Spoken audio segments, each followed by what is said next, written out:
ویزې خوند درکړو نو دا به سینیک دی مثال د طور پر دې ته څه وایي دا چې په دې ته 4 سټار 7 سټار 8 سټار هوټلو کې سټے کوې که نه څه فرق یې کوي نو هلته کې چې د هغوی له کریډټ ورکوې چې لکه دا ښې خوب چې کله تا خوراک مزه درنه کړي ته به دا داسې کېږي دا پکې راوله چې دا داسې کېږي نو هغه وایي چې یاره شي یې خوښ نه چې کله داسې کېږي که نه بیا وایي چې هلکه نور دې پکار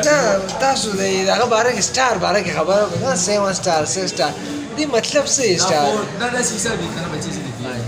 بچې دې لوی شه او بس پای نه داسې 7 سټار 4 سټار هوټل داسې ټوله دا انټرنیشنل لیول باندې دا سټار ورکوي سټار هغه هوټل والا ته ورکړل کېږي چې د چا پرفارمنس ډېر ښه وي لکه هغه ښه فیسل هغه ورکړي خلکو ته پرووایډ کوي مطلب سټاف یې ښه وي کانا پینا ښه وي نور څه کوم سہولیت دي که نه دا ورکوي دا د عوام ورکوي عوام نه ورکوي دا ګورنمنټ دا ستا یار دا هوټل کلو کو